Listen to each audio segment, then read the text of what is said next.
todos. Us vull presentar a Rosa María López. Ella és infermera, coordinadora de control d'infeccions, seguretat del pacient i qualitat, i com cada any, en col·laboració amb la Comissió de Medi Ambient de la Universitat de Lleida, ens farà una xerrada sobre la gestió dels residus sanitaris per tal que quan vosaltres us desplaceu als diferents centres assistencials on fareu les pràctiques sapigueu exactament què fer amb els residus i també què se'n fa amb els residus. Posteriorment també vindrà el professor Joan Torres a explicar-vos una mica totes les qüestions relacionades amb vacunes i la importància que us vacuneu per tal de protegir-vos a vosaltres, però també protegir els pacients. Doncs moltes gràcies, Rosa Maria, i us deixo amb ella.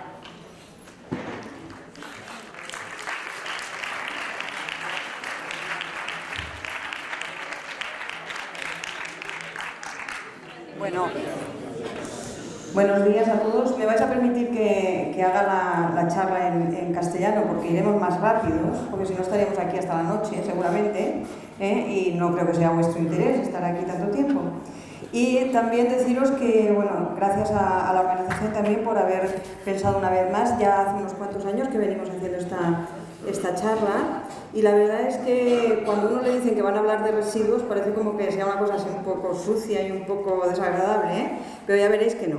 Ya veréis que tiene su colorido, ya veréis que tiene su intríngulis también y tiene unos protocolos que pues, es muy bueno que todos conozcamos para poder luego trabajar de una manera unificada.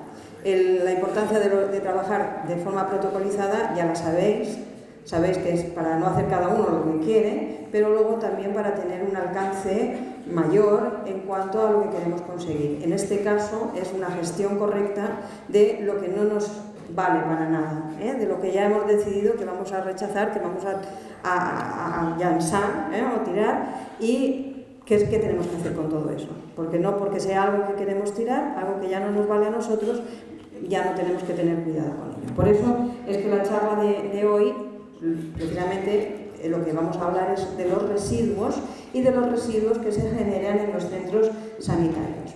Esto podemos aplicarlo tanto a hospitales como a ambulatorios, como a todos los centros en que se trabaja el ámbito sanitario. Hablamos de gestión avanzada y ahora os voy a explicar por qué. Porque durante muchos años, pero muchísimos años, hubo la creencia de que los residuos sanitarios tenían un especial peligro, había que tener un especial cuidado precisamente por ser sanitarios, ¿verdad? Y hubo mucho tiempo de creencia de esto y había una gestión clásica. Nosotros hoy vamos a hablar de todo el cambio que hubo, que ya hace 10 años de ese cambio, como ahora vamos a ver, y vamos a hablar de todos estos aspectos que ponemos aquí, ¿verdad? Pues vamos a ver desde el marco legal, solo unas pinceladas para que sepáis que es algo que está respaldado, pues los conceptos básicos, la clasificación, qué objetivos tenemos con este tipo de protocolo, cómo se transportan, tanto a nivel interno como externo, qué tipo de almacenaje necesitan, qué precauciones especiales cuando haya que tenerlas, que a lo mejor no es siempre, etcétera, ¿verdad? Esto es un poco lo que vamos a ver, sería el resumen de todo lo que va a ser la charla. Se oye muchísimo, ¿no? ¿No os molesta? Bueno, mejor, porque lo oigo como retumbante. Vale. Muy bien. Os decía que durante muchos años hubo una gestión clásica donde hablar de los residuos sanitarios era casi, bueno, pues algo como un estigma, ¿verdad? ¿Dónde tenía que ir aquello? ¿De qué forma? Entonces se crearon, pues por ejemplo, incineradores, hornos que estaban en todos los centros, además pobre hospital el que no tuviese un quemador, que se decía entonces, ¿verdad? Porque había que, pues casi había que hacer una hoguera y quemar todo lo que salía de los centros sanitarios. Esa era la gestión clásica, pues basada un poco en lo que se conocía en aquel entonces. Pero llegó el año 2004, del que hace 11 años para ser exactos, y a través de muchos estudios, de pues toda una investigación con criterio científico, con rigor, se fue viendo que realmente había unas premisas que había que cambiar. Había algo que se había ido pues observando, que se había ido estudiando y se llegó a conclusiones diferentes, con lo cual se cambió totalmente la gestión. Se pasó de una gestión, como os decía, que casi todo había que quemarlo en la hoguera, pues a una gestión mucho más racionalizada, a una gestión un poco más con sentido común, podríamos decir, ¿no? Y las premisas en las que se basó este cambio, en qué cosas se vieron o qué cosas se observaron para decir que íbamos a cambiar de forma de hacer y que a partir de ahora no quemaríamos todo en la hoguera, pues son estas que os voy a explicar ahora, que son muy sencillas, que decir, y a lo mejor tantos años de estudio fueron necesarios. Bueno, pues sí, porque se desconocían muchas cosas y a fuerza de investigar, a fuerza de observar, que es lo mejor que podemos hacer siempre en todos los ámbitos, pero en el sanitario sobre todo, es una de las cosas que yo ya os animo desde ahora, desde vuestros principios, a que siempre estéis observando qué cosas suceden, qué cosas pueden provocar cambios, ¿verdad? Porque eso es interesantísimo. Y sobre todo en el campo de la investigación, que en enfermería concretamente ha sido uno de los campos por años más abandonado, pero ahora ya estamos en otros tiempos. Bueno, volviendo a las premisas de las que os comentaba, pues la primera era esta, que la concentración de gérmenes oportunistas en los residuos sanitarios o biosanitarios es claramente inferior al de las basuras, al de los residuos ambientales, a los comunitarios, a los de casa, a los domésticos. Y se ha comprobado, no es que ha sido un capricho de nadie, sino que se ha visto que tiene menor número de gérmenes oportunistas. Que otra de las premisas es que el riesgo medioambiental asociado al tratamiento y a la disposición de los residuos sanitarios específicos es prácticamente inexistente. Fijaros si durante años hubo la creencia opuesta totalmente, ¿verdad?, de que era un producto, podríamos decir, de mucho riesgo. Pues fijaros ya lo que se fue descubriendo. Y una tercera es que el mayor riesgo relativo se produce en la incineración inadecuada de este tipo de residuos, es decir, la hoguera, los quemadores aquellos que muchas veces nos pasaban controles y que se querían poner en todos los centros sanitarios, si más no en los grandes hospitales, pues se demostró que era una equivocación, era una práctica errónea, porque aquellos gases que se desprendían sin control de esas hogueras, pues eran bastante nocivos. Con lo cual se empezaron a desaparecer las hogueras, empezaron a cerrarse todos los incineradores incontrolados que había en los centros sanitarios. Este hospital tuvo uno en su tiempo, porque era lo que correspondía, y si querías ser un hospital con un poco de prestigio y un poco de cara y ojos, tenías que tenerlo, y sin embargo llegó el momento que hubo que cerrarlo porque la ley pues lo prohibió, como en muchos otros que podíamos estar nombrando hoy. Bueno, pues con estas tres premisas se hizo el gran cambio a lo que llamamos la gestión avanzada. Todo esto no es un capricho, como os digo, todo esto ha sido estudiado, revisado y además respaldado con un marco legal. Yo os nombro aquí no con la intención de que ni las aprendáis ni las recordéis, salvo que en un momento determinado os pudiesen hacer falta para algo. Pero sí que os pongo una serie de reales decretos y de leyes solamente para que os suene, para que sepáis que todo esto que estamos hablando hoy y que estamos aquí nos va a dedicar 3/4 de hora o más o menos, y nos hemos parado a pensar en ello, es porque es algo importante. Es algo que también tiene el respaldo de la ley. Es algo que los juristas también han pensado en ello y por eso le han puesto un poco de orden a todo esto, Por lo tanto, este respaldo de marco legal que tenemos es algo que debemos saber que existe, y si en un momento determinado os hace falta echar mano de él, que sepamos tenemos herramientas para poderlo encontrar. Hoy os he puesto aquí unos cuantos, podríamos ampliarlo mucho más, tanto a nivel autonómico como a nivel de todo el Estado, incluso de la Comunidad Europea, ¿vale? Solo he puesto esto a modo de ejemplo para que sepáis que es así de importante el tema, O sea, que diréis, bueno, ¿y por qué me han hecho venir aquí hoy? ¿Por qué voy a pensar yo en esto? ¿Qué importancia tiene? Pues es un tema bastante importante. El objetivo general de esta gestión avanzada, que ya también lo era con la gestión tradicional o clásica, pues ni más ni menos que mejorar la seguridad de la higiene en el trabajo, tanto cara al paciente como cara a los trabajadores y al medio ambiente. Es decir, que todo el ámbito de trabajo en el cual nos vamos a mover nosotros sea un medio seguro para todas las personas implicadas en ese medio de trabajo. Ese sería el principal objetivo.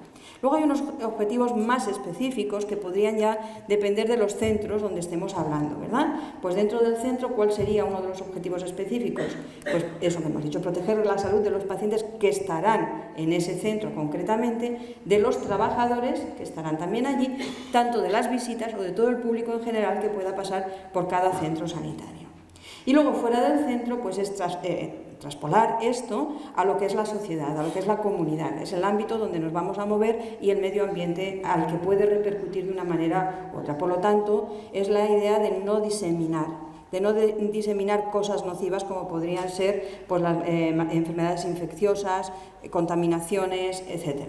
Estos son los objetivos de una gestión correcta. Es decir, cuando nosotros ahora vamos a hablar de colores, por eso os decía que era un tema colorido, un tema alegre, no un tema gris ni sucio, ya lo veréis, pero todo tiene un porqué.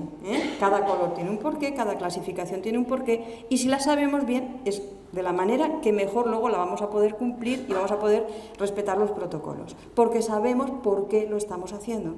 No hay nada peor que te digan, mira, este protocolo se ha de cumplir, y que uno diga, ah, vale, pues como el ABC, y que lo haga de rutina.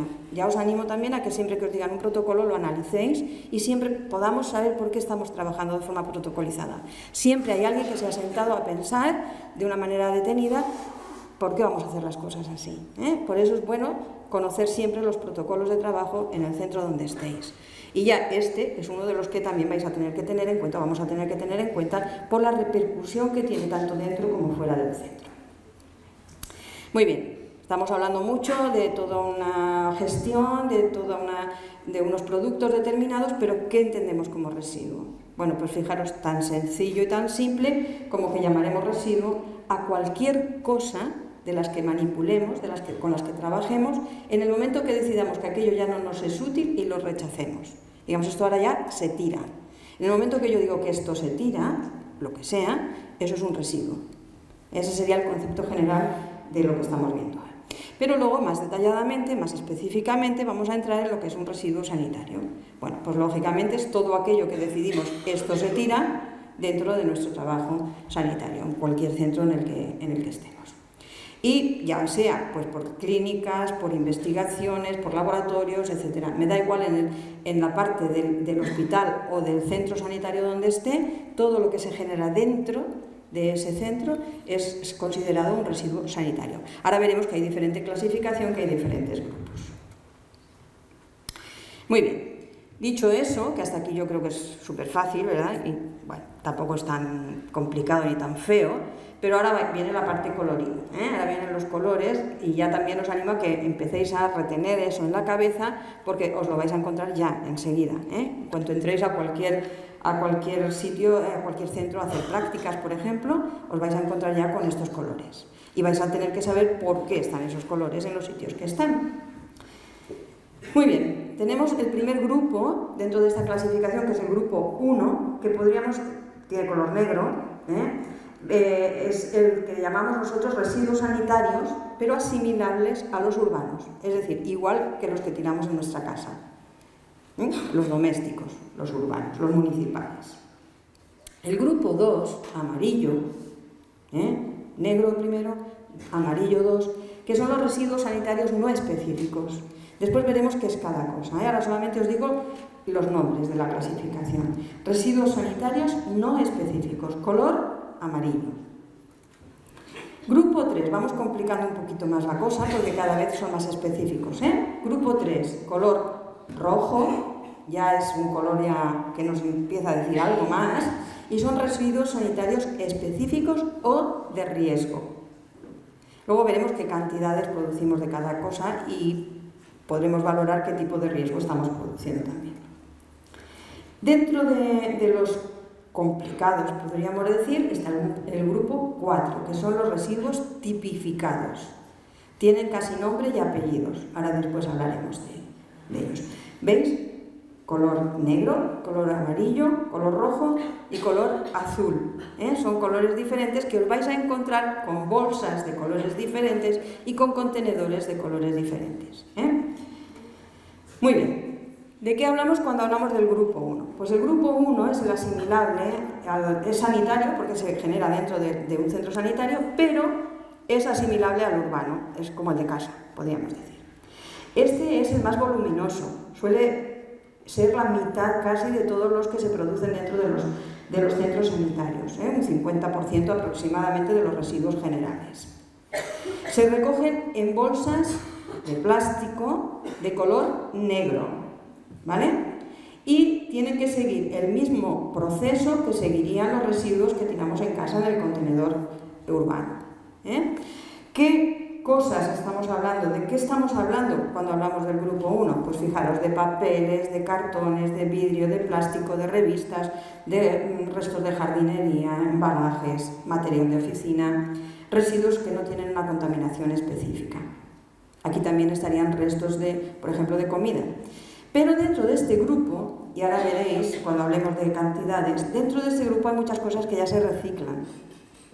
Entonces sí que siguen siendo grupo 1, pero algunos, además de que si no tuviésemos el contenedor de reciclado oportuno, irían a grupo 1, irían a una bolsa negra, ¿verdad? Pero que si es papel, por ejemplo, se puede reciclar en contenedores para reciclado de papel, si es plástico también. El vidrio en el hospital es más complicado. Es más complicado, cada vez tenemos menos vidrio, eso también es verdad, pero antiguamente teníamos un montón de sueros que eran de vidrio. Bueno, pues tuvimos muchísimos problemas para poder reciclar el vidrio de los hospitales, principalmente porque, no sé si os acordáis, sois muy jóvenes y no sé si los habéis visto, pero bueno, aún hay algunos y los tienen. Cada frasco de suero de vidrio llevaban unas arandelitas metálicas para coger el tapón y el tapón era de goma. Bueno, pues para separar la arandela metálica y el tapón de goma no había nadie, ni en el ayuntamiento, ni en ninguna parte que estuviese dispuesto a hacer este trabajo. Era un trabajo muy costoso. Por lo tanto, durante muchos años el vidrio no se ha podido reciclar. Ahora estamos por ejemplo, os hablo de este hospital. En este momento hay algún vidrio que sí que podemos reciclar y de hecho ya se recoge, pero tampoco todo, el 100% del vidrio se recicla. Sí en cuanto a cartones, sí en cuanto a papel, nosotros aquí. Y el plástico también. Hay contenedores de plástico que han ido cada vez en aumento. Empezamos por poquito, estaban seleccionados en unas plantas donde más se generaban, pero ahora ya en este hospital, por ejemplo, ya se recicla el plástico. Pero luego hay otro montón de cosas que pueden ir a grupo 1 y por eso ocupa el grueso, podríamos decir, de los residuos dentro de los centros. Grupo 2. Grupo 2 hemos dicho que era de color amarillo, ya no es el negro. Ya vais a ver cubos de basura, por ejemplo, o contenedores que tienen dentro una bolsa amarilla. Y esa bolsa amarilla no es para tirar nada del grupo 1. Primera premisa, nada del grupo 1 puede ir ahí.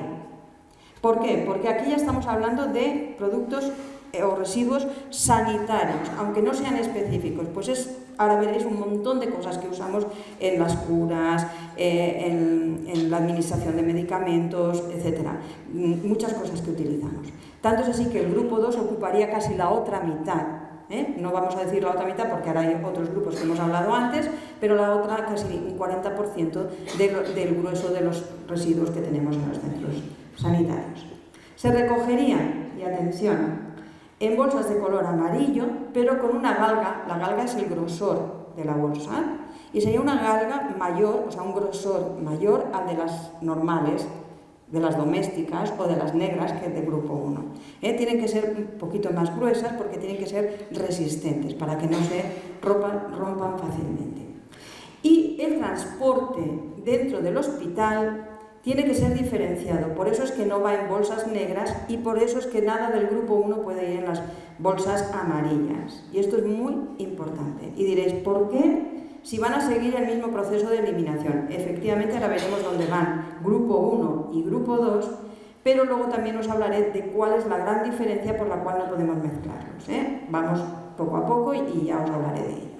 ¿De acuerdo? Grupo 2, galga especial, bolsa gruesa que no se rompa y de color amarillo. ¿Qué va en este grupo 2? Bueno, hemos puesto aquí una lista, pero podría ser una lista muchísimo más larga. De aquí lo que me interesa es que sepáis que prácticamente todo el material sanitario que vais a usar, las sondas, los catéteres, las bolsas de drenaje, etcétera, los filtros de diálisis, todo esto va a este grupo. Y es un montón de cosas. Son cosas que normalmente dirías, bueno, pues la tiro a la basura convencional y no tiene que ir a la basura convencional. Aquí me gustaría hacer un paréntesis, y es que veis que pone bolsas de drenaje vacías y bolsas de orina vacías. ¿Por qué? Porque el protocolo dice que siempre que tengamos un contenedor con un contenido líquido, tenemos que facilitar su vaciado previo, antes de eliminarlo. Es decir, pues no como antiguamente se hacía, que se rompían las bolsas de orina, eso tampoco lo habéis visto, sois muy jóvenes, pero yo sí lo he visto. Se rompían las bolsas de orina con una hoja de bisturí, pero con un riesgo tremendo para vaciarlas.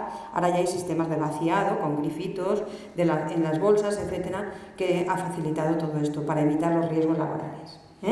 Entonces sí que la recomendación es que contenedor que tenga un fluido líquido, mejor vaciarlo antes para después no generar tanto grupo 3, sino generar más grupo 2. También os acordáis que es una gestión y como toda gestión busca una economía.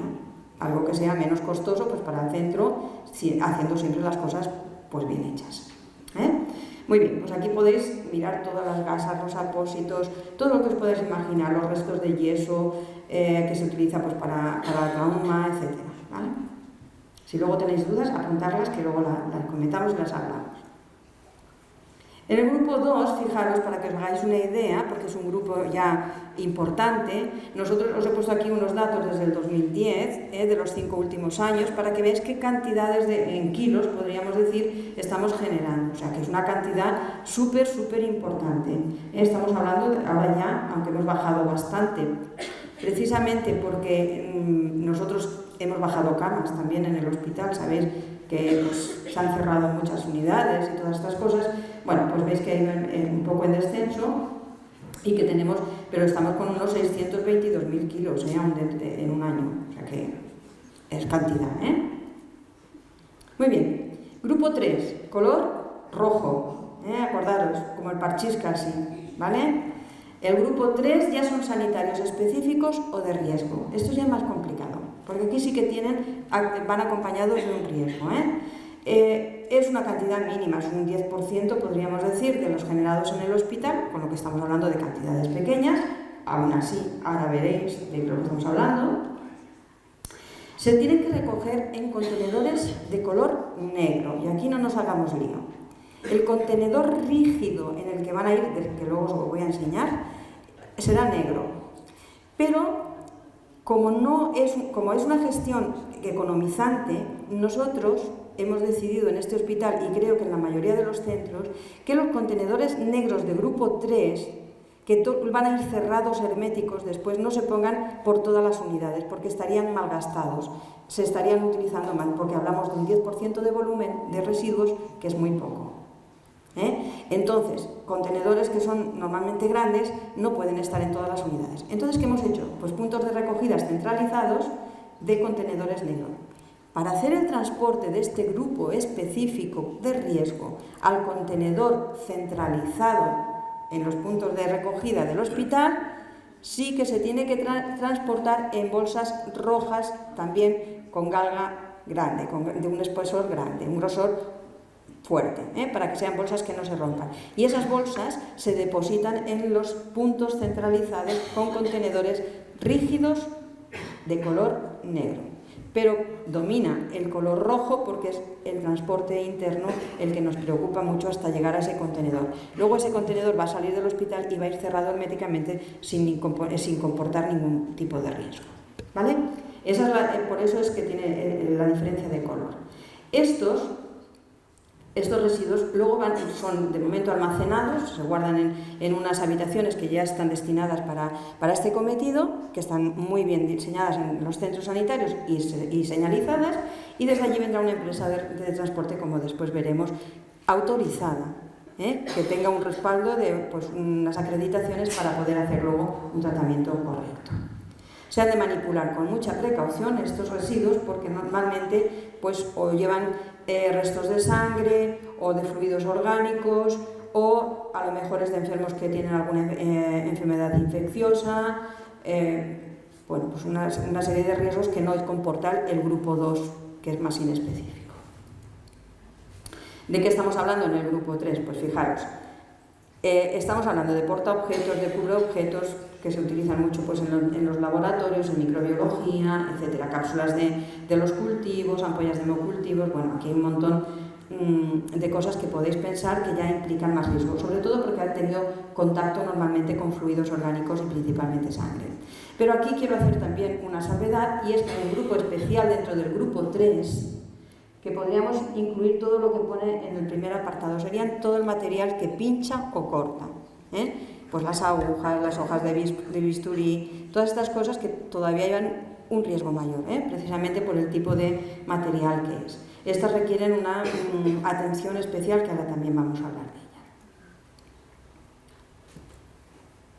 Mirad, aquí solamente para muestra un botón de lo que nosotros generamos. Los contenedores son como este del grupo 3, sería este el definitivo, el que tenemos centralizado a donde van esas bolsas rojas a estar dentro de ese contenedor. El último que decide que aquello ya está lleno, y que además ya os digo que no tienen que estar llenos a tope para poderlos cerrar bien, siempre tienen que llenarse 2/3 partes de los contenedores. Vale, pues el último que decide lo cierra definitivamente de manera hermética, con lo cual aquello ya no lo puede abrir nadie, ni aunque quiera. Y hemos hecho pruebas y realmente es que si se abre es porque está defectuoso, pero no, una vez que se cierran estos contenedores nadie los puede abrir. Por eso cuando están llenos a 2/3 partes, el protocolo dice a las personas que los manipulan que lo tienen que cerrar definitivamente, incluso con una maza, para que se queden herméticos. Bueno, pues de este tipo que tenemos de dos capacidades, de 60 y de 30 litros, fijaros de qué números estamos hablando nosotros en kilos, podríamos decir. O sea que son cantidades también importantes. Estamos hablando este año pasado de 80.248. Es cantidad. Y eso que hemos dicho que era una pequeña parte de lo que se genera en el hospital. Hablando del material que pincha y corta, también os damos unos datos de lo que generamos nosotros. Estos son los contenedores típicos y que tenéis que conocer muy bien su manejo, porque nos permiten tirar ahí dentro sin ningún tipo de manipulación incorrecta, pues todo lo que las agujas, los bisturís, todas las cosas que pueden causarnos daño a nosotros como trabajadores. Para eso hay una serie de recomendaciones, y es lo mismo, que se llenen hasta aquí, que no se llenen más. Es como los dosificadores de la lavadora, cuando te dicen el suavizante hasta aquí, máximo, pues lo mismo, máximo hasta aquí. Y consejos que hay que dar sobre esto es que nunca, no es la charla de hoy, pero sí que voy a hacer un paréntesis y os lo recuerdo. Estos nunca se deben manipular metiendo la mano dentro, para nada. Y hemos tenido accidentes laborales haciéndolo, buscando algo que se ha caído. Pues si se ha caído, se ha perdido. Pero nadie meta la mano ahí. Nadie remueva este contenedor para que quepa un poquito más. ¿Por qué? Porque normalmente nosotros tiramos todo, la jeringa y la aguja junto, y es lógico, cuando nosotros movemos, lo que pesa más, ¿a dónde va? Abajo, será la jeringa. Lo que pesa menos es la aguja. Luego es típico que las agujas se queden para arriba. Entonces, si intentamos remover para que quepa más, normalmente luego va a ser un factor de riesgo añadido.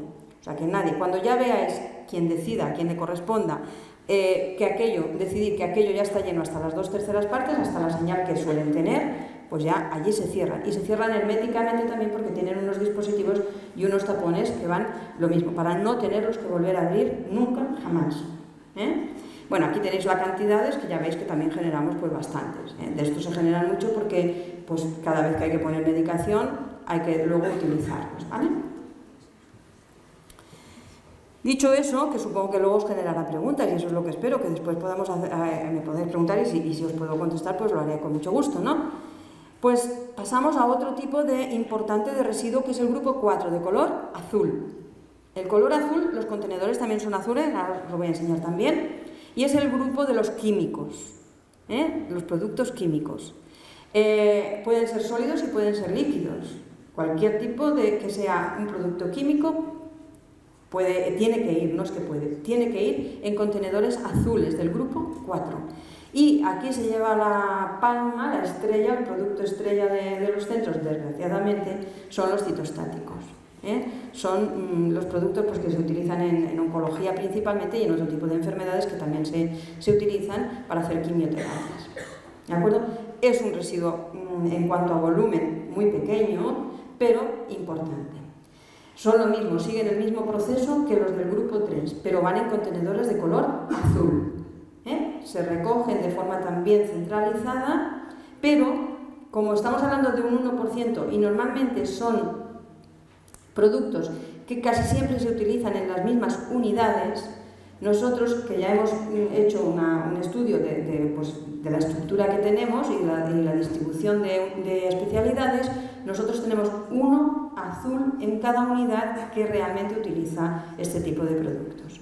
Y aparte tenemos unos centralizados de color azul para enviar los químicos que pueden salir de farmacia, que pueden salir de los laboratorios, que ya no son tanto los citostáticos, sino otro grupo de químicos que puede haber y que de hecho hay muchos en el hospital. Entonces esos van destinados a un grupo 4, pero van ya de una forma más centralizada. Pues en farmacia hay uno para toda la farmacia, en laboratorio hay otro, etc. Pero las unidades cuya especialidad lo requiere ya tienen uno también específico allí. Y lo mismo, se recogen, se cierran, el que decide que se cierra, lo cierra herméticamente para que no se pueda abrir y se lleva a una zona de almacenaje y se tratan con muchísima precaución exactamente igual.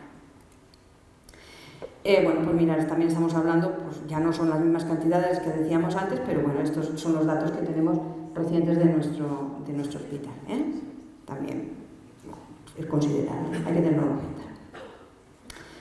Otros restos de químicos, como os estaba diciendo, que estarían dentro del grupo 4 de los tipificados y con riesgo, pues eran las pilas, los termómetros, los disolventes, reactivos químicos, etc. De aquí me interesa, porque sí que suponen un volumen importante los disolventes, los líquidos. Estamos generando pues una cantidad de litros importante. Por lo tanto, también requiere nuestra atención. Si trabajáis en alguna unidad, en algún laboratorio, en anatomía patológica, radioterapia, etcétera, y tenéis este tipo de residuos, pues que sepáis cómo se han de eliminar también. Luego hay otros que ya son muy específicos, que son los residuos radioactivos, también de riesgo, que son los que generan normalmente medicina nuclear, son tratamientos con isótopos, etcétera, y estos requieren ya una recogida específica y hay unas empresas a nivel nacional que se encargan de llevarlos, ¿verdad? Sobre todo por la empresa que la habréis oído nombrar, que es la Empresa Nacional de Residuos Radiactivos, ¿vale? Entonces esto ya se guardan, se almacenan hasta que viene esta empresa periódicamente y los recoge. Muy bien. Eso serían toda la clasificación, todos los tipos grandes de productos diferentes que podemos generar en cuanto a residuos. Pero atención, porque hay algunas cosas que tenemos que tener en cuenta y sirven para todos. Atención a esta frase porque seguramente a lo mejor luego no os acordaréis, pero me gustaría que la retuvieseis. Nunca se han de poner en un mismo contenedor, en un mismo recipiente, residuos de grupos diferentes. Cada grupo tiene su contenedor o su bolsa específica. Y la debemos observar, no debemos mezclar uno con dos, aunque luego digan que es una tontería, si van al mismo sitio, ya veréis por qué, ¿vale? Y la otra cosa que me gustaría que tuviésemos en cuenta es que los contenedores rígidos para todo ese material que hemos estado hablando, que pincha o que puede cortar, se tienen que eliminar. Cerrados herméticamente, o sea, sin posibilidad de que se vuelva a abrir, llevan un dispositivo para ello, y sin colocarlos dentro de ninguna bolsa, ni siquiera en las rojas de grupo 3, aunque está considerado del mismo grupo. Siempre tienen que ir aparte y bien visibles para que la persona que va a venir después a recogerlos y a transportarlos sepa bien lo que lleva entre manos. Muy bien, dicho eso, ya vamos a hablar del almacenaje, cómo almacenamos todas estas cosas y qué tiempo de espera tienen o qué podemos hacer con ellos. Seguramente no vamos a ser nosotros los que almacenemos esto. Nosotros lo vamos a generar, nosotros lo vamos a depositar muy bien depositados cada uno en su contenedor específico y luego habrá personas que se van a encargar. Pero tenemos que tener en cuenta que somos parte, como siempre decimos, y no es ninguna... yo creo que tiene que ser una realidad. Tenemos cada uno de nosotros que proponernos que sea una realidad en nuestro quehacer diario, es que somos parte de una cadena, de un equipo, ¿verdad? Y que detrás de mí, que estoy generando un residuo, va a venir otra persona que lo va a manipular. Y si yo no quiero sufrir ningún riesgo ni ningún daño, tengo que pensar en la persona que va a venir detrás y que puede sufrir un riesgo por alguna cosa que alguna negligencia o olvido que haya podido tener. Por lo tanto, hay que estar cuidadosos de lo que hacemos y provocar siempre que esa cadena funcione bien, que nunca nos seamos ninguno de nosotros, hombre, si es por un error que no es involuntario, pues eso es todos. Cuando hablamos de las charlas de seguridad de pacientes decimos que todos somos capaces de producir error en un momento determinado, pero no de forma voluntaria o por dejadez, por decir, mira, que no he pensado, es que me da igual, eso nunca, ni en esto ni en otras cosas de nuestro trabajo. Muy bien. Las zonas donde se va a almacenar tienen que estar bien delimitadas, tienen que estar en cada centro, bien señalizadas, y todo el mundo que lo ha de manipular y lo ha de llevar allí, principalmente limpiadoras o personas, trabajadores profesionales de la empresa de limpieza, son personas que tienen que saber exactamente dónde están. Y tienen que ser zonas que estén ventiladas, que sean amplias y que estén bien iluminadas. Nosotros además también os diré que tenemos un tubo neumático por el que a veces tiramos grupo 1 principalmente, pues van también por allí, con lo cual van después al compactador y van de una forma directa, con lo cual también evitas muchos riesgos. Pero bueno, eso sí se tiene bien, si no se tiene es igual, se transporta con carros y se llevan a los sitios de almacenaje donde tienen que ir. Las zonas tienen que estar bien señalizadas, como ya os he dicho, y se han de trasladar allí, pues en cada turno del día se han de llevar a esas zonas intermedias que llamamos de almacenaje dentro de los centros, y allí no pueden estar más de 72 horas. Eso está por ley, que allí no deben estar más de 72 horas. Se deben recoger y eliminar de allí antes de esas horas. Normalmente no llega ni al día porque se hace una recogida diaria al compactador. Dentro del transporte interno tenemos que el encargado normalmente de recoger estos residuos es un trabajador de la empresa contratada en el caso. Nosotros tenemos una empresa contratada dentro del Arnau que es la que se encarga de hacer todo este tipo de trabajo. ¿Qué hacen con el grupo 1 y 2?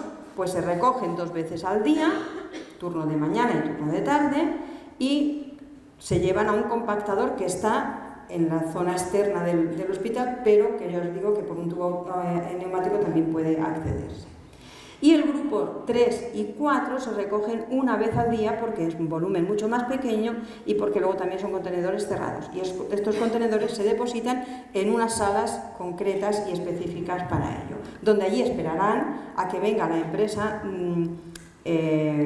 contratada en cada centro, ¿verdad? Nosotros la tenemos de Tarragona, vienen desde Tarragona a recogernosla, ¿vale? A recoger estos grupos. Y vienen también periódicamente y se hace de una forma organizada y controlada. Cada vez que vienen firmamos y todo el mundo tiene constancia de que aquello se ha hecho bien, ¿vale? El grupo 1 y 2 caen a un compactador. O bien por el tubo neumático o bien por los carros, van a un compactador. El compactador son esos contenedores grandotes que conocéis, que son urbanos, son del ayuntamiento y de los cuales tenemos uno aquí. Y aquí va el grupo 1 y 2. Y diréis, ay, ¿y por qué vamos a tener que pensar tanto si este es grupo 1 iba al negro y este es grupo 2 iba al amarillo? Bueno, pues luego hablaremos un poquito de ello, pero ya os lo adelanto. Normalmente, aunque aquí hacemos el mismo tratamiento, porque a día de hoy la gestión avanzada no ha avanzado tanto como para hacer esa diferenciación, cuando en esos contenedores consta a las personas del ayuntamiento que vienen a recoger los contenedores y lo han de llevar a los vertederos, consta que vienen residuos sanitarios, aunque sean de grupo 2, los depositan en los centros de los vertederos municipales, en las zonas que menos acceso tienen personas. No sé si habéis ido alguna vez a algún vertedero. Os iba a decir que os animo a que vayáis, pero no os animo a que vayáis, porque es lo más desagradable que puede. Pero bueno, si tenéis ocasión es muy interesante verlo, cómo se trabaja en un vertedero municipal. Entonces ellos, las personas que hacen esta gestión, cuando transportan residuos sanitarios y ven bolsas amarillas, los depositan en una zona inaccesible o lo menos accesible posible a esas personas que desgraciadamente hoy, en el siglo que estamos y al día que corre, todavía hay personas que van a buscar cosas a los vertederos. Y también las aves, que hay aves que revolotean siempre por ahí. Entonces los tienen, digamos, en unas zonas concéntricas, como más en el interior, y allí reciben un semitratamiento especial, ¿vale? En esa recogida. Muy bien, esa es la diferencia por la que nosotros tenemos que hacer grupo 1 y grupo 2. Si no, pues lo podríamos tirar todo junto, porque nadie tendría control de ello, pero no es el caso y realmente os lo digo que lo he ido a ver, hemos estado visitándolo porque alguna vez hemos tenido algún inconveniente y hemos tenido que ir, se nos ha requerido que fuésemos y lo he visto con mis propios ojos.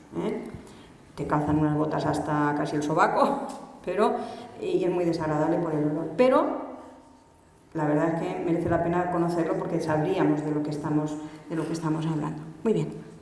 Siempre se han de utilizar para todo el transporte de los residuos dentro del hospital los ascensores destinados a ese efecto. Hay circuitos dentro del hospital que ya te marcan cuáles son los ascensores por los que tienen que subir y bajar los residuos. Igual que la ropa sucia, la ropa limpia, todo eso tienen que ser protocolos establecidos en los hospitales, en los centros sanitarios. Muy bien, transporte externo, ya los tenemos depositados o en el compactador o en las zonas aquellas ventiladas, iluminadas y espaciosas y señalizadas dentro de los centros. Aquí tenéis el dibujo de un compactador, parecido al que también tenemos nosotros. Y bueno, en el autobús escolar no se irían, evidentemente, pero sí que se transportan. Bien, viene el ayuntamiento a recoger el grupo 1 y 2, se llevan los compactadores como este que tenéis en la foto, y los grupos 3 y 4 que pasan las empresas autorizadas, que como os he dicho, la nuestra concretamente viene de Tarragona, y después vamos a ver qué hacen con ellos. Estas serían las dos vías de eliminación externa de nuestros residuos, de los que hemos producido y hemos colocado muy bien colocados cada uno en su contenedor específico. Muy bien, se han de tener unas precauciones especiales, no con decir lo que dijimos al principio de que se ha visto que tienen menos riesgo que los urbanos, que todo lo que hemos dicho y son premisas que son verdad, pero de todas maneras hemos de manipularlos con conocimiento y hemos de saber lo que estamos haciendo. Por lo tanto, nunca, vuelvo a repetir, nunca se han de eliminar material que pincha o corta en bolsas. No. Porque tenemos pero notificaciones de empleadas de la limpieza o de auxiliares que han movido las bolsas después y se han pinchado con cosas que estaban dentro de la bolsa que no tenían que ir. Por lo tanto, contenedores rígidos. No se han de compactar nunca las bolsas de residuos, nunca se han de remover. Igual que decíamos para los contenedores rígidos, decimos para las bolsas. Lo que cae, cae. Y cuando no hay que llenarlas hasta arriba tampoco del todo, porque hay que dejar la capacidad de poderles hacer un nudo tranquilamente y no tener que apretar, clavar, o ver, no sé si lo habréis visto, yo también lo he visto, ponerle el pie encima a la bolsa pues, para que vaya mejor y pueda hacer el nudo mejor. Todo eso es erróneo, eso solamente es un riesgo de salud laboral, o sea que hay que evitarlo y cuando alguien decide lo mismo, que ya está llena hasta 2/3 partes, cerrarla, atarla y transportarla no arrastrando las bolsas. Las bolsas se han de transportar, iba a decir arrastrar, se han de transportar en carros. Nunca arrastremos por los pasillos ninguna bolsa de residuos, ¿vale? No pasar, decir, mira, esta bolsa está menos llena y esta está más llena, bueno, voy a pasar un poco de aquí vacío, esto también es verdad que se ha hecho. Pues no, las bolsas que están llenas, pues ya, ¿qué vamos a hacer? Están llenas y las que están a medio llenar, pues las llenaremos hasta el final con nuevos residuos, pero no transportando de una bolsa a otra. Siempre tienen que ir bien cerrados, todos los que son herméticos herméticamente y las bolsas bien atadas, no arrastrar, como os he dicho, por el suelo. Atención al material que pincha y corta, nunca reencapsular. Por muchos años ha sido uno de los factores de riesgo más importantes para accidentes laborales. Ese gesto de decir, mira, he pinchado, he puesto la medicación y voy a poner otra vez la capucha de plástico a la aguja. Eso es, vamos, un factor de riesgo importantísimo. Así es que, por favor, no reencapsuléis nunca una aguja que hayáis utilizado o aunque no la hayáis utilizado, ya no la vais a utilizar. Ponerla, depositarla en el contenedor rígido y ya no la toquéis más, porque ese gesto ha motivado muchos accidentes laborales. Bueno, hay que trabajar siempre con guantes, los residuos se han de manipular siempre con guantes, no cuando vas a tirar el residuo, evidentemente si tienes en ese momento guante o si vuelcas una batea y no has tocado nada, no, pero si vas a manipular la bolsa del residuo, el contenedor del residuo, se ha de manipular siempre con guantes. Y siempre hay que lavarse las manos después de hacer todo este tipo de actividades. Vamos, muy bien. Es que después tenéis una pequeña charlita de vacunas que también es súper interesante. Bueno, ¿qué pasa? Ya se nos han llevado los residuos. ¿Ahora dónde van? ¿Quién se los ha llevado y por qué se los ha llevado? Vamos a ver. Pues el tratamiento que se hace a estos residuos dependerá del grupo. Grupo 1 y grupo 2 ya os he explicado que van al vertedero urbano. De manera cuidadosa, de manera cautelosa, precisamente por llevar grupo 2. Y van a ser depositados de una manera organizada. Esos contenedores van a un sitio específico que ya están controlados. El grupo 3, incluido el material que pincha y corta, una vez que ha venido la empresa autorizada y se los ha llevado, son esterilizados en autoclaves gigantes, en autoclaves grandes, no como las que tenemos aquí en la central de esterilización, que son pequeñitas, sino que tienen una capacidad importante. Se ponen allí, se esterilizan y una vez que están esterilizadas, que ya está seguro que aquello no contamina nada, se hace una trituración y se depositan en unos vertederos especiales, pero asimilables ya a municipales, a urbanos. No están en toda España, no están en todas las ciudades, son sitios de recogida muy centralizados.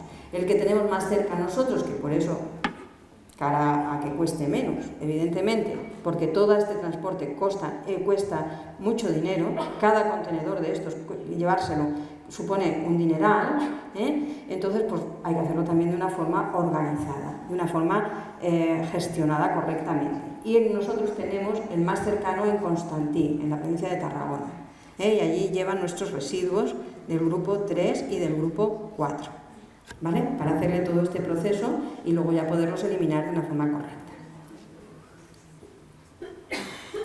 El grupo 4 se lo llevan ellos también, lo manipulan en unos incineradores, y atención, no son las hogueras del principio, son unos hornos que queman, pero que queman a una temperatura concreta, más de 1100 grados, que además tienen unos filtros para la extracción de los gases que están ya autorizados, por lo tanto no contaminan el medio ambiente, y pasan unas revisiones, pasan unos certificados, y no vale cualquier quemador hoguera como el que teníamos al principio, que fueron cerrados, que os acordáis que empezamos hablando de eso. Estos incineradores, están muy controlados y pasan unas revisiones y están también respaldados por un marco legal. Entonces, por supuesto, tienen que ser empresas que conocen el tema, y no en toda España puede haber, porque es un sistema caro y lo que hay que hacer es pues racionalizarlo también. Así es que sepáis que sí que se queman, pero de una manera muy controlada, con una depuración de gases exhaustiva, para no contaminar el medio ambiente, porque si no ya estarían cerrados también. Y el nuestro está en Constantí, en la provincia de Tarragona. Bueno, pues dicho esto, este sería el resumen de los grupos, grupo 1, grupo 2 y grupo 3, un poquito lo que vimos al principio, recordándoos un poquito más los colores: el grupo 1 negro, el grupo 2 amarillo, el grupo 3 que es muy pequeño, ¿no? Comparado con el grupo 2, el grupo 3 es muy pequeño, pero que requiere una atención especial. Acordaros bien de los contenedores que hablábamos, y dentro de esto luego está el grupo 4, que son los químicos, especialmente los citostáticos, que van en color azul. Aquí no es muy buena la foto, pero bueno, para que os hagáis una idea de lo que os podéis encontrar. Por supuesto que depende del centro donde estéis, va a variar, no van a ser exactamente igual, ni calcados, pero sí que vais a tener el color, el recipiente, que puede ser del color que sea, pero la bolsa negra para el grupo 1, un recipiente muy parecido pero con bolsa amarilla más gruesa para el grupo 2, acordaros de cada grupo lo que hemos hablado. Los contenedores negros que se cierran herméticamente pueden ser así o pueden ser la mitad, hay los dos tipos, ¿vale? Pero que irán bien cerrados, y que si los tenemos centralizados, para no equivocarnos, la bolsa que va a ir dentro es la roja, hasta que nosotros depositemos allí el grupo 3. Los contenedores del grupo 3 específicos de material que pincha y corta, aquí no se ve casi bien, pero bueno, creo que todos los habréis visto ya, los conoceréis, ¿verdad? Ya, incluso a lo mejor los habréis manipulado ya. Vale. Y luego, este sería el 3 específico de material que pincha y corta, y este sería el de grupo 4 de químicos, que también puede ser así o a la mitad, de 60 o de 30 litros, que os los vais a encontrar y que también tienen que ir cerrados y herméticos. Una vez que hemos, sobre todo tener en cuenta lo que hemos dicho, esto es una cadena, y donde yo dejo el trabajo otro lo coge porque tiene que hacer otro eslabón más de esa cadena. Entonces pensemos siempre en el que viene, igual que queremos que piensen en nosotros y que se acuerden de que nos dejen las cosas bien preparaditas para no correr riesgos innecesarios, nosotros tenemos que hacer con los que vienen detrás. Pensemos siempre que detrás hay otro profesional que va a tener que hacer algo con aquellos residuos. Nosotros pensar al eliminarlo. El que viene y los recoge tiene que pensar en el que va a venir a recogerlos de los sitios donde los ha depositado, el compactador o la zona de almacenaje. Aquel tiene que pensar en los trabajadores que están en los centros de esterilización, en los incineradores o donde estén, porque todo es una cadena de personas. Y nosotros no tenemos que hacer negligencias, no tenemos que hacer cosas que no correspondan. Esto es muy importante y yo, me perdonaréis que soy muy pesada cuando hago esta charla, pero insisto mucho en ello porque es lo que me gustaría que os pudieseis llevar hoy, ¿eh? Que pensemos siempre en el que viene detrás. Por mi parte, pues nada, agradeceros que estéis aquí y ahora supongo que tenéis preguntas, cosas que queréis saber y si yo os las puedo contestar, pues las contestaré y si no, ya buscaremos quien nos la pueda contestar. Espero que estéis sobreviviendo, que nadie se haya dormido, no, veo buenas caras y que nadie se haya aburrido demasiado. Os decía que tenía color el tema, ¿eh? Y no os he mentido. A ver, ¿alguna pregunta? El material que se esteriliza de la quinta planta, eso ya no es considerado residuo, porque no lo usamos en ningún tipo de contenedor. ¿Qué tipo de material es el que se esteriliza arriba? Muy bien. Mira, esto es motivo de otra charla a la que yo puedo invitaros y venís otro día, ¿vale? Pero vamos, sí te explico. El material que se esteriliza es que se va a reutilizar. Luego ya no cumple el criterio de residuo. A escuchar, yo sé que a lo mejor ya tenéis ganas de iros, pero es muy interesante la pregunta. Ese material hay que lavarlo bien, desinfectarlo mejor y entonces mandarlo a esterilizar, ¿eh? Porque va a ser normalmente material que se va a reutilizar y suele ser el que requiere esterilización dentro del material sanitario. Un paréntesis. Ya acabamos. Un paréntesis. Dentro del material sanitario hay otra clasificación, igual que en los residuos. Están los de poco riesgo, los de medio riesgo y los de riesgo alto. El que vamos a llevar a esterilizar normalmente es de riesgo alto. Es decir, que después, donde lo vamos a utilizar, tiene que ser una práctica pues, aséptica, estéril. Entonces, es un material que tiene que ser rigurosamente tratado desde la limpieza hasta la esterilización y el empaquetado y conservación de la esterilización. Nunca va a ser un residuo, siempre va a ser un material que tú vas a usar más de una vez seguramente. Hay material que equivocadamente se reutiliza y ya lleva una observación con un 2 tachado, que quiere decir que es de un solo uso. Ahora mismo acabo, Joan. Enseguida acabo. Ese no se puede reesterilizar. No o no. Por muchos años se han estado reesterilizando, pero está prohibido legalmente reutilizar un material que es de un solo uso. ¿Contesto tu pregunta? ¿Hay algo más que sí? No es residuo, es algo reutilizable y se ha de cuidar, vamos, como la niña de los ojos. ¿Alguna pregunta más? Y si no, yo ya dejo al doctor Torres. ¿No? ¿Sí? Si no, después, mirad, nosotros estamos en la quinta planta, en una unidad que se llama Unidad Funcional de Infección Nosocomial. En la quinta planta, al lado del despacho del Mosén, allí estamos nosotros y lo que queráis que podamos explicaros o que podamos ayudaros, pues allí nos encontráis, ¿eh? Muchísimas gracias por la atención.